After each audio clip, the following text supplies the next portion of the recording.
Okay, so the topic we're going to talk about today is social identity and connections with loneliness and prejudice and things like discrimination. And the reason this is important to bring up during the adolescent developmental phase is I've mentioned before that a lot of identity and personality is solidified in, well, not solidified, but is developed before about the age of 5. And then in middle adulthood, we see which of those identities are working for us and which are not. But then when we get into adolescence, we're going to take the ideas of identity and make them more complex because our social world is going to expand to where peers tend to be just as important as family, where understanding where you're going to be in the world as you transition into young adulthood, how you're going to identify with work, how you're going to identify as a student, and you're really going to uh, be able to, at this point, start to define who you are as an individual. And that's why it's kind of important to kind of talk about this right at this point. Okay.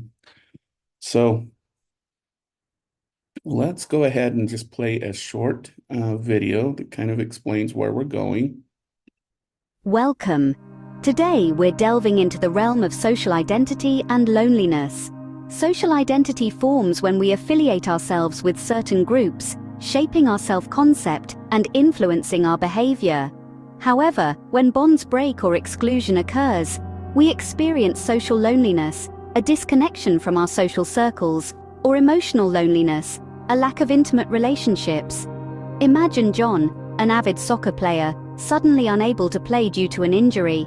His social identity as a team member wavers, leading to social loneliness.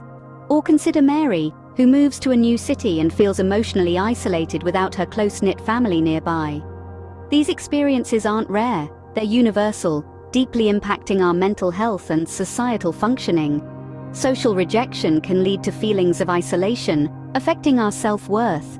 But understanding these psychological impacts is key. By acknowledging the profound effects of social identity and loneliness, we can foster empathy, reduce stigma, and encourage more supportive, inclusive communities.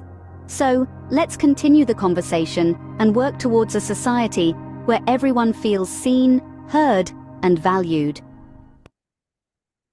Okay. Welcome. So that's where we're headed. Now, I have actually defined these kind of what we call variables or concepts in previous classes when we talked about middle childhood. So this will be kind of a review. So when we talk about connection, you can't talk about connection or social connect or human connection without talking about its antagonist, which is loneliness and rejection. Now, to kind of rewind before we get into this terminology, I want to kind of remind the class that when we're talking about human beings, we're talking about a social species versus a solitary species. A social species is a species which relies heavily on the social connections between that individual and its community to survive. And indeed, um, uh, with some very few exceptions, there is really no what we call self-made man or self-made person, because all of those individuals had to rely on their social circle, their consumers, if we're talking about entrepreneurs. They had to rely on things like family and friends. And so we'll see that even when we think we're a self-made person, much of who we are is really based on the people around us. Okay. And indeed, we find in a lot of studies that, for example, when you socially isolate someone, meaning while this comes from research during World War II with the Nazis, is if you socially isolate someone, meaning that you provide them with all of the essential needs to survive, food, water, warmth, shelter, all of those things, and then block them off from any type of human contact, smell, sight, hear, that what the person actually starts to go through is what you do when you go through the hunger stage, or things like hypothermia. And the symptoms are just the same when you isolate someone from their social world as you do with your other needs and your other drives. So in essence, humans are driven to be in a social world and in a social context. And without that social context, the human stops to thrive. Okay. And so, just as a review, these are the starting processes of not being able to thrive. Okay. The first one is loneliness, and the second one is going to be social rejection, because they are two separate processes, as we will see looking at them from a brain mechanism perspective. Okay. So loneliness is defined as a negative emotional motivational state that promotes self-protection while at the same time promotes social connection. What we mean by this when we talk about it from brain processes is that it's both a dopaminergic and a serotonergic system, okay? And if you remember from Psych 101, or we've talked about it earlier in the semester, dopamine is our motivational neurotransmitter. It gives us feelings of euphoria when the brain is rewarded. It also starts the reward process. And serotonin is associated with the emotional centers of the brain, specifically the amygdala, which primarily deals with the emotion of fear. Okay. And what we have going at the same time with loneliness is this motivation to socially connect and reconnect with people in the world. But we also have this negative emotional drive of self-protection. So we become more hypervigilant, we become more analytical, more on the cognitive level of what people are trying to do and achieve. And so there's this resistance, kind of like two forces that are counter to each other. One is trying to keep us safe by making us wary and hypervigilant of other people. And the other one is trying to push us towards others. And that's why people who suffer from serious loneliness are at risk for things like suicidal ideology, substance abuse to replace that need for social connection, and other high-risk behaviors, such as one-night stands is another example that a lot of people who suffer from extreme loneliness can enter into. And we'll see there's other consequences as well here in just a few minutes. And when we look at, and this is probably just a really good example of when we look at, for example, school shootings, especially ones that have occurred at the high school level where it's a peer, not an adult or someone else that came or a stranger who came into the school. But when it appears, the one thing that trends between all of these individuals is states of loneliness. If we go back to the Columbine situation, those two adolescents had very little home life with their parents. They were often gone. They were about their career, and they tended to be socially lonely at school. No one really kind of held them in. And here in a minute, we'll get to the rejection aspect of it. Okay. But loneliness tends to be a trend that we see, for example, school shootings, high-risk behaviors, and all of those types of things. Okay. And I've already mentioned in this class the difference between social loneliness and emotional loneliness. And so I won't elaborate on that anymore. I encourage you to look at the lecture on middle childhood emotional social development. Okay, so that's loneliness. And then the second level, or sometimes the first level that leads to disconnection, is social rejection. Okay. And the reason why we have to separate social rejection from loneliness is social rejections tends to be an acute event that can lead to loneliness.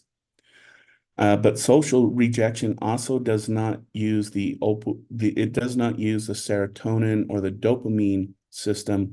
It uses the opioid system, the system that is associated with physical pain, such as breaking your leg or having a cold or any of those physical ailments where pain needs to be reduced using the brain mechanism. So, unlike loneliness, which is emotional, motivational, social rejection is a physical experience inside the brain. Okay.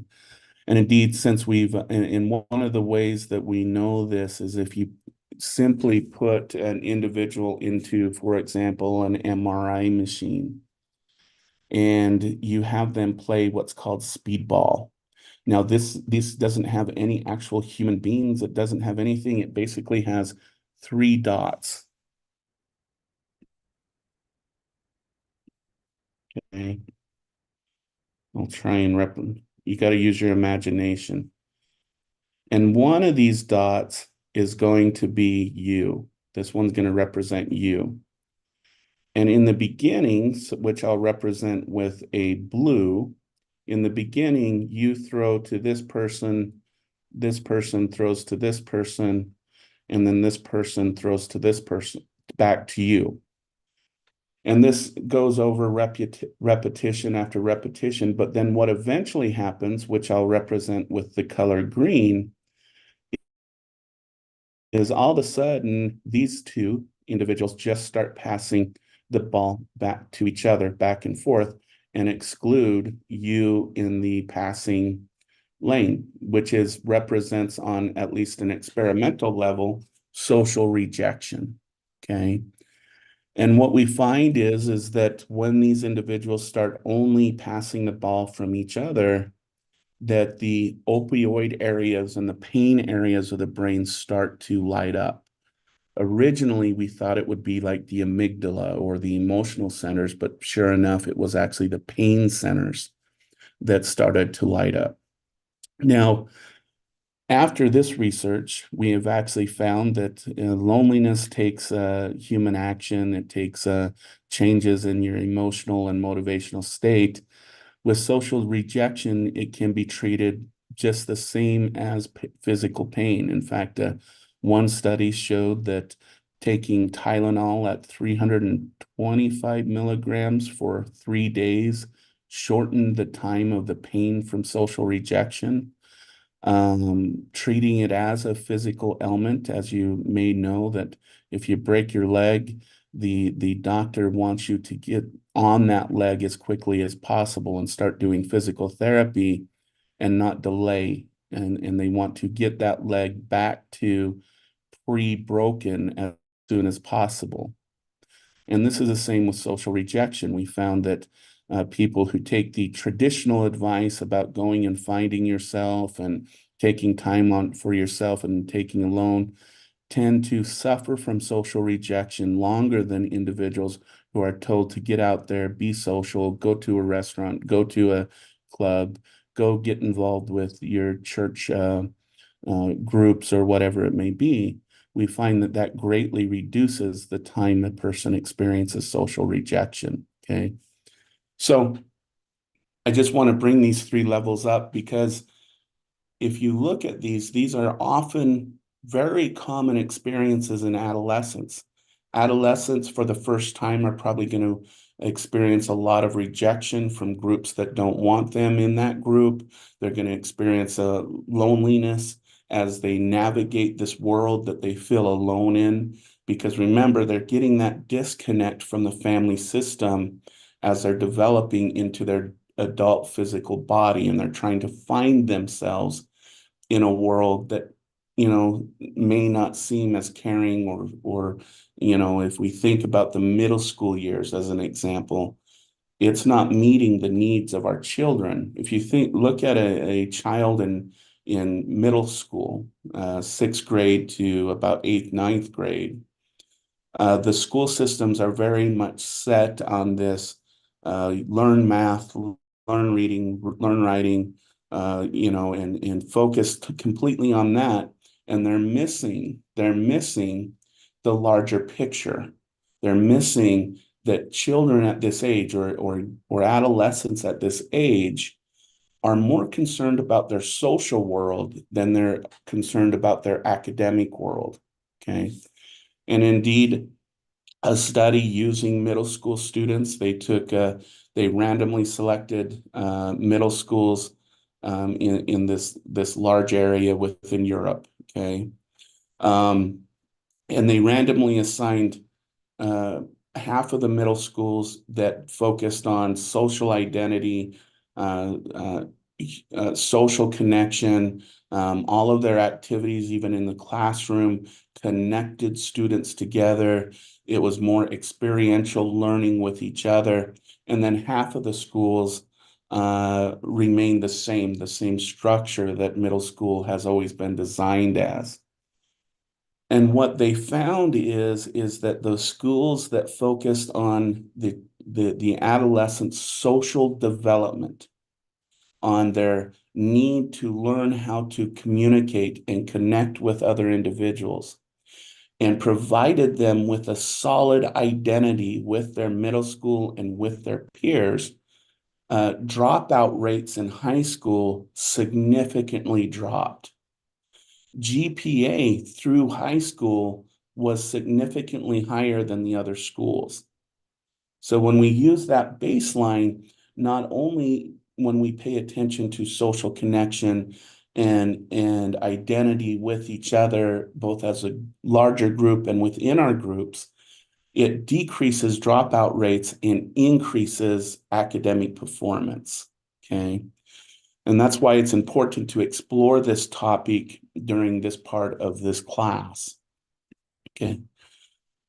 And when we come to adolescents and even adults, we know that there are two things that we're concerned with. The first one is we're concerned with our self-awareness. Are we doing the right thing? Are we conforming to what is expected of us, or am I deviating from it? Okay.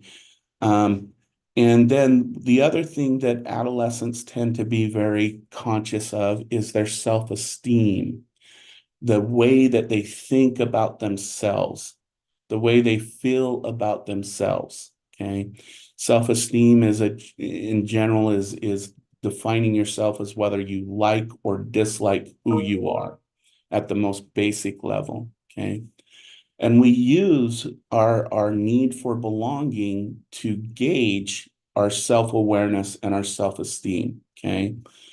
The self-awareness is more of a cognitive process, meaning that it's more of we use more of the rational side of the brain to determine rational areas of ourselves to determine how much whether we're doing is congruent with the situation or not congruent with the situation. Okay. And under this, we have the concept of understanding and control. Okay. Understanding meanings that we have shared meanings and prediction that A will always lead to B. Okay. And controlling need to perceive the contingency between behavior and outcomes. Okay. And the example I use across all my classes, and for those who have had my classes before, this will sound familiar. But the example I use in all my classes is I want you to imagine we are in a classroom, okay? And we're all sitting there. I'm up front doing the lecture thing. You're all taking your notes. But all of a sudden, I jump on a table and I start dancing, okay? If I had a video recorder, the first things that I would probably observe is not you staring directly at me, but you looking at me and then looking to your right and looking to your left to see how other people are experiencing this odd behavior from your professor. And then you gauge your response based upon what other individuals in the room are experiencing. What that would be, I don't know.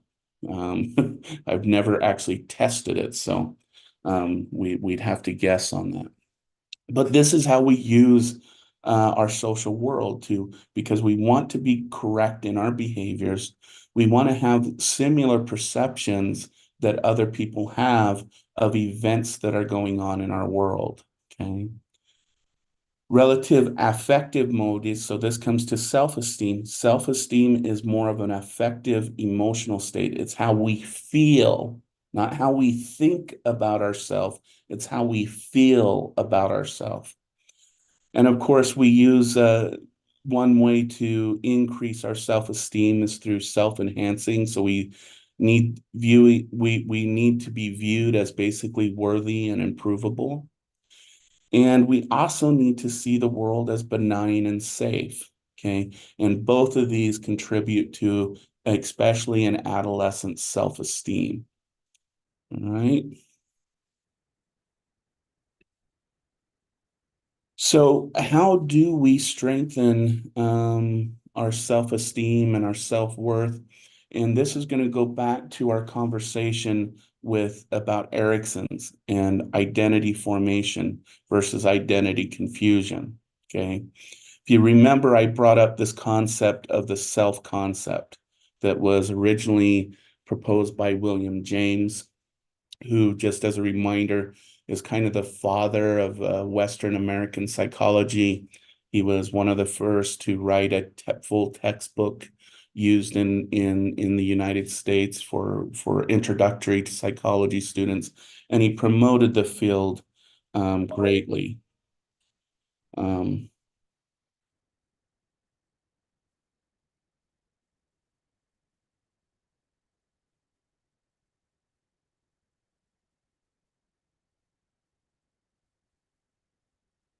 okay, so within, though, the self-concept, we have two types of individuals, okay? Not two types of individuals, two types of identity, okay? The first one is, and you'll notice these overlap. The first one is our personal self or our personal identity. Um, uh, William James actually originally titled this as your spiritual self. And what this is everything that sets you aside and unique from the person sitting next to you. Okay, so these are your unique qualities, your personality, extroversion, introversion, whether you're quick to react or slow to react, whether you're emotional or non-emotional, whether you have a strong theory of mind or a weak theory of mind. All of these things, and all of those are on a continuum. So keep that in mind. So those are all the things that make you unique, and you'll notice that it is slightly smaller than what we identify as our social identity. These are all the identities that are given to us by our social world because of our place and position in our world. Okay. So what sets outside of this is things like your so first of all, I want to talk about these things that overlap. There are parts of human beings that we think make us personally unique. Okay. So for example, one of the better examples of how your personal identity can overlap with your social identity is technically your gender identity is provided by your social world, because without your social world, you wouldn't be able to identify your gender. Okay. And so if you strongly associate with being very feminine, and that's part of you, that feminine aspect of your social identity overlaps with your personal identity, and they merge together because it's such an important aspect of who you are, and it's consistent over time. Okay. For those who are parents and identify always as parents, um, you also probably are overlapping. If you feel one of your best quality is being a mother, for example, this is an overlap with that personal identity because it's a unique and stable part of you. Okay. Some things that don't overlap, for example, are being a college student. I'm hoping that someday all of you will no longer be a college student. I hope you're lifelong learners, but you're not going to be a college student. Okay. When we look at adolescence, a lot of how we're going to define ourselves will sit outside this overlapping area. We think mentally that it is part of who we are, but a lot of times they're temporary aspects of us that are defined by our social world. So, for example, if you played baseball, for example, in high school, if you were part of some club, okay, and all of those aspects don't necessarily overlap, but we feel that they're unique aspects of who we are. Okay. So how do these then relate to emotions and healthy? Why is it important to take these identities and strengthen them? Okay.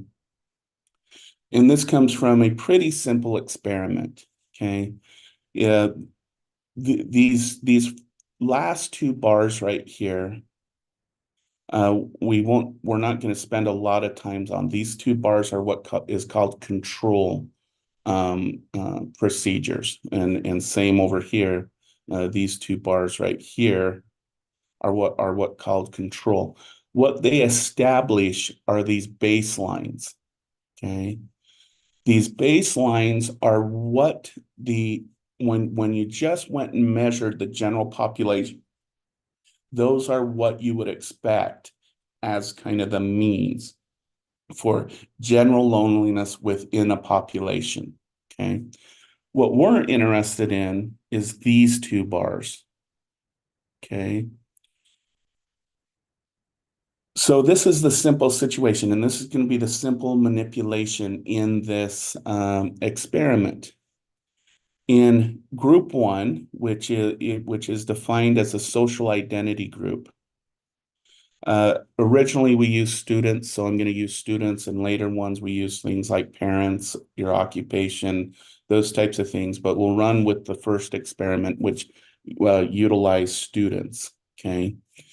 In the first situation, the only thing we ask is tell us 5 positive things about being a college student. What are 5 positive aspects of being a college student?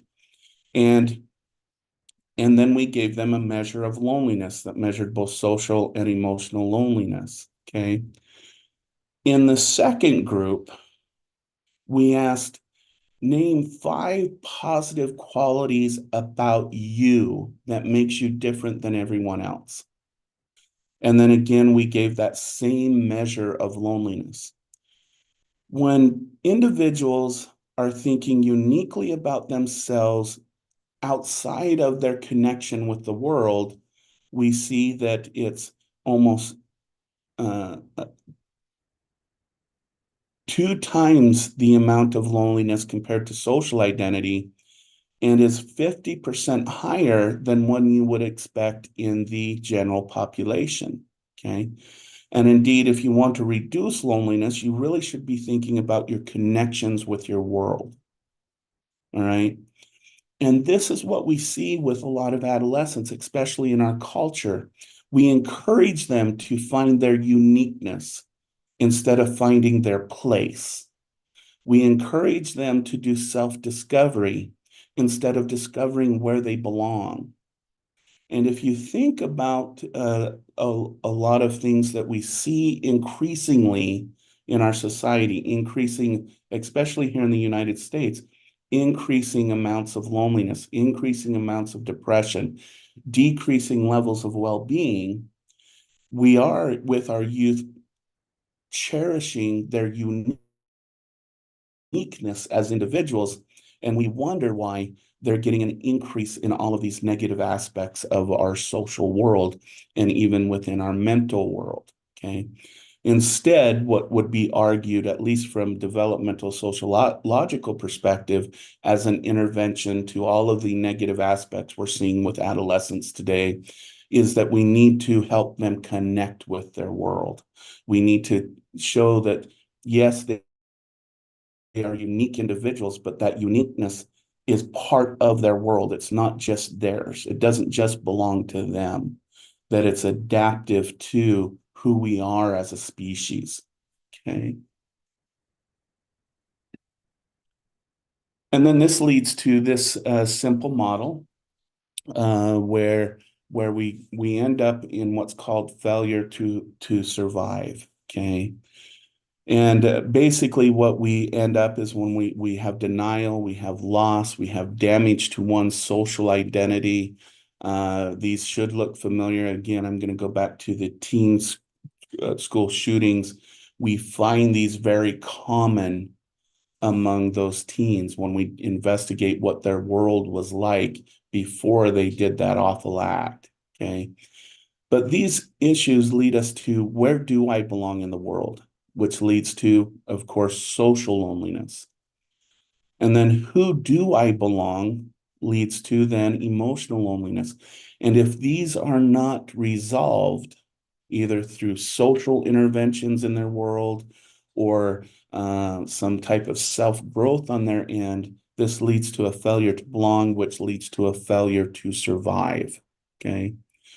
Now, this list here are all of the things that we know have been associated with extended periods of loneliness. Okay. So I'll start with this one. Lower mortality. Mortality is defined as uh, at what age you probably will survive to. Okay. And we found that loneliness, as it increases with time, decreases your mortality, meaning that the more lonely you are, the less longer you're going to survive here on this earth. Okay. There's a big association with suicide. Okay. And I think the best example I can give on this end is if we look at, I did some research in Montana, just to give you some background on Montana. Montana kind of switches place with the state of Alaska for the highest rate of suicide attempts and suicide completions in the 50 states of the United States. They tend to have the highest. Okay. And I was fortunate to get the coroner's report for all completed suicide between 2014 and 2016. I don't think I should use the word fortunate. I think that was probably not the best word to use. But, and then I analyzed what are things that the coroner identified that led up to that suicide completion. Okay. And there were two things. The first one that was in more than 50% of all the cases is that before their attempt, there was some type of social rejection, whether being fired from a job, divorce from a wife, or breakup with a girlfriend, rejection from family. That was in the majority of cases. And then in the minority of cases, there was completion due to not being able to resolve symptoms of some chronic illness. The main one is there's a disorder. I just heard it last night. I can't remember the name. It's where someone hears constant ringing in their ears. And no matter what kind of treatment they go through, they're unable to get rid of that ringing, and it almost feels like a stinging sensation. And that tended to be one of the number one diseases that led to completion. Others were very much pain related, where the pain just couldn't be relieved. But those were the minority of cases, and that's the thing I want to emphasize. Those were the minority. The majority had to do with some type of loneliness and social rejection. Okay. It leads to addiction, as I already mentioned about loneliness. It actually increases your morbidity. What your morbidity is is your probability of getting some type of chronic illness. Okay. And as loneliness increases, your morbidity increases. And recently, I think it was in 2018, there was actually some epigenetic things that are going on. We find that as loneliness increases, it actually affects the genetic code for your immune system, meaning your genetics are being changed, and that's weakening your immune system. Okay. And then some others include things like relationship problems, aggression, criminal behavior, psychological mood disorders. We'll look at depression here in a few minutes. We see that it can lead to things like homelessness, gang affiliation, self-hatred. Here in a minute, we'll look at adolescents who do self-harming behavior. All of these deal with or are associated with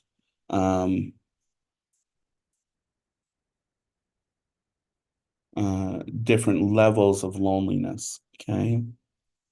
And I'll get to your questions here at the end. I just want to make sure we get through the content of this today, and then we'll take a look at the questions in the chat. Please continue to ask them so that we can make sure we remember what we want to talk about afterwards. Okay. Now, I mentioned there are so many positive things to having a healthy and strong social identity. But just like with anything, there's always a negative side. If we look at life in its most, it's kind of that yin and yang kind of thing, that with everything good, there is always going to be a not good side of it. Okay. And social identity is not immune to this dark side. Because what strong social identities also do is they set the stage for discrimination and prejudices, okay?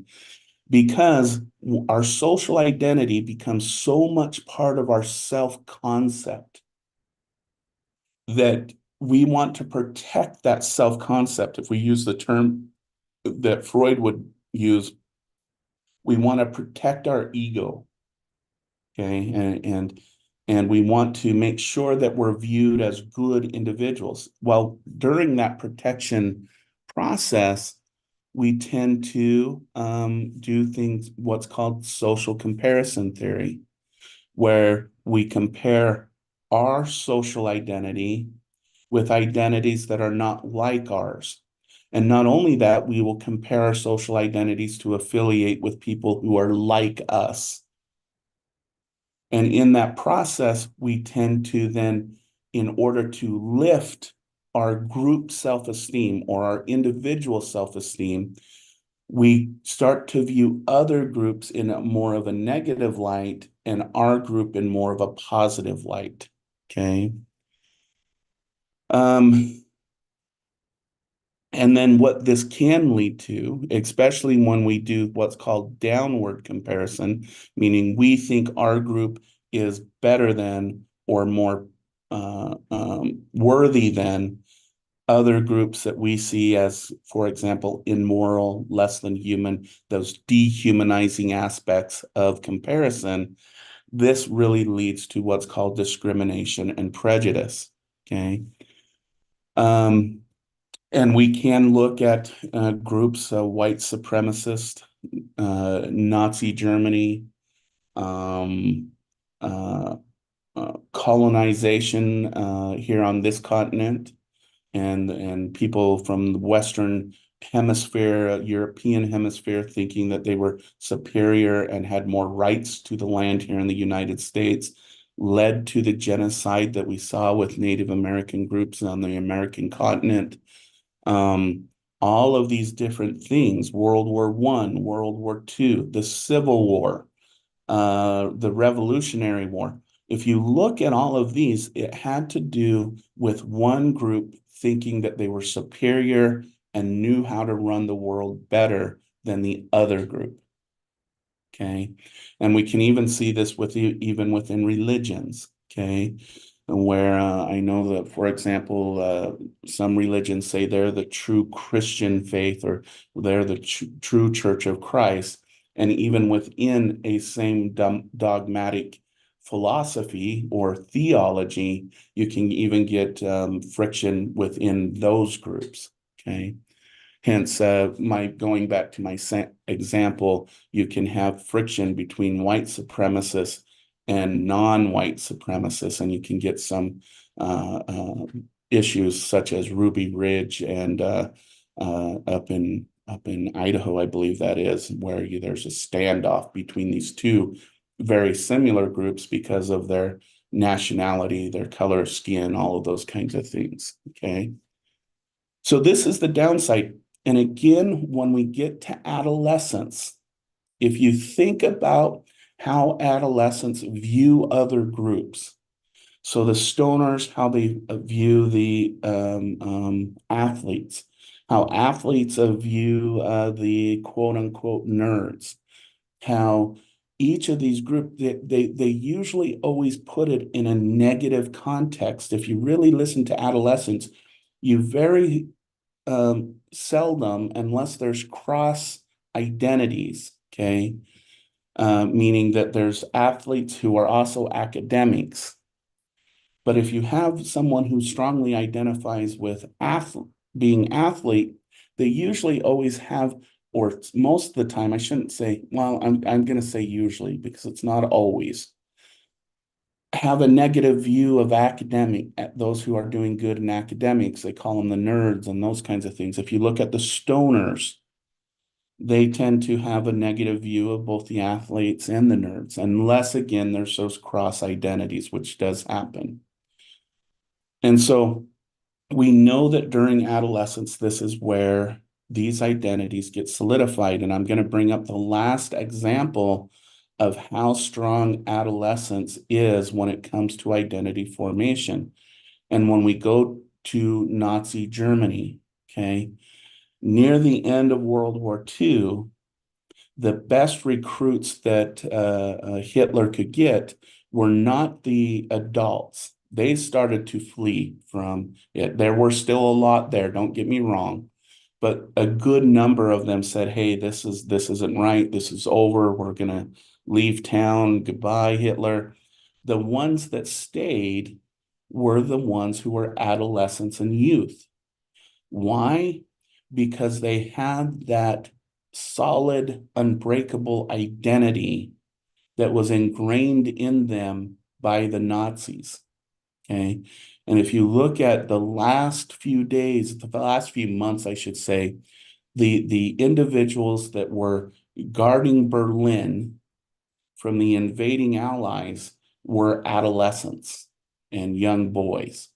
Okay. And so while this has large positive aspects to it and significant aspects, we need to be aware of the downside of identity. Okay. All right. So let's wrap up and then I can get to your comments in the chat box. Okay. So this is just some recent research I want to go over that deals with some identity, some in just last year and some this year.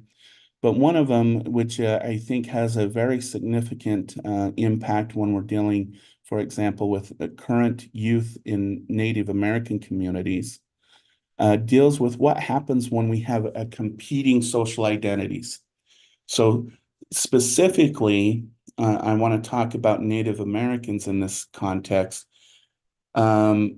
Youth that struggle with their tribal identity and their Western American identity, okay? And we do see this exodus of Native American youth trying to exit the kind of nation and life on the reservation to integrate into their Western United States identity. Okay, and this has been happening for years. We can see this in language. where only some languages are being lost with the youth, all of these things, okay? But what we're finding is that with these youth come increased high-risk behaviors, substance abuse behaviors, self-harming behaviors, and going back to that graph, that failure to thrive. Okay. And what you and et al. Found, so et al., just so you know, when you're reading research, whenever you see this term, it means that there's more than 3 authors for this research paper. So this is the first author, and then there's several others after it. Okay. What they found is when you have those competing identities, tribal identity, Western American identity, we find that people have more difficulty with planning for future events, and they kind of get stuck in the moment and are unable to go beyond their current condition. Okay. Now, what does this mean? The person becomes stagnated. If you remember when we talked about Erikson, and we talked about what happens in middle adulthood when someone stagnates. They become stuck in the moment, stuck, not being, basically living just from day to day with no clear ability to think about where they're heading in their future. Okay. And when we apply this, what we're seeing with younger tribal members or Native Americans, this is exactly what we're seeing with those individuals. Now, again, I do want to bring up there's variability in these situations. There are plenty of youth that are able to leave and become integrated into their Western identity. And there's also a lot of youth who have been exposed most of their life to their Western identity that then can be exposed to and create a healthy identity with their tribal identity. So I don't want to give the broad blanket that this happens among all Native American youth, but it's a common trend that we're seeing. Okay. So just some other important things, and this really deals again with adolescence because we are seeing this increased level of depression. Basically, this study in 2023 did what's called a meta-analysis, okay? And what it looked at is the association between suicide, depression, and loneliness, okay? Loneliness may feel like depression, and depression may feel like loneliness, but they are 2 separate variables. And the more simple research, because what a meta-analysis is, it takes all the research and statistically mushes it together to see if the findings stay or if they go away, okay? But the study that I like to use in this example deal with emergency rooms, okay? So we basically had 2 groups. People who were admitted to an emergency room because they just couldn't deal with their symptoms of depression. And I may have already mentioned this. And then others who were admitted to the hospital for suicidal attempts. Okay. And between these 2 groups, we gave them a measure of depression and a measure of loneliness. Okay. And what we found is it was only the group that were in for suicidal attempts who measured both high in depression and high in loneliness. The group that just couldn't handle their depression symptoms anymore did not measured low in loneliness. Okay, so this is that connection with suicide attempts. Okay. Zhang in 2023, this is we have a youth, this is usually an adolescent type of experience, which has what's called alexithymia. Okay. Alexithymia is a kind of, I don't want to say it's a disorder, it's kind of like a phobia, but it's the inability to understand one's own emotional state and other people's emotional states. So it's that person, that adolescent that just isn't reactive to other people's emotions, but they themselves really are kind of confused about their own emotional states. This usually arises from, again, that early childhood experience where they They usually experience some type of neglect, some type of non-interaction, weren't given the proper labels for the emotions that they were feeling, those early childhood things. So this is the connection with early childhood. Okay. We found alexium, lithium, combined with loneliness led to non-suicidal self-injury behavior. So these are adolescents who, for example, were cutters, individuals who flipped rubber bands, individuals who went into high-risk behaviors with the purpose of injury. And so we find that non-ability to read one's own emotions and the other people's emotions combined with loneliness that lead to self-injury behavior in adolescence. Okay. This is the study that I already went through, done in 2023. And as I mentioned, decreasing loneliness in middle school reduces dropout rates in high school and increases, there should be another note here, increases academic performance. Okay. This is interesting when we get to older adulthood, because I've been talking about suicide attempts and suicide overall, and focus on adolescents, but the group that is at most risk for suicide attempts is individuals between the age of men specifically. We're seeing this increase with women between the age of 50 and 65. Okay. This is the period when people are transitioning from their work life to their retirement leisure years. Okay. And the mistake that is often made is a disconnect. You stop identifying, for example, in my case, I would stop identifying as a psychologist or a doctor or a professor and try to take on a retirement identity. Okay. And we found, and we'll get to this when we get to older adults and discussing this aspect, is that older adults who maintain those career social connections, who call their coworkers into late adulthood and keep that identity of who they are, live longer and healthier lives.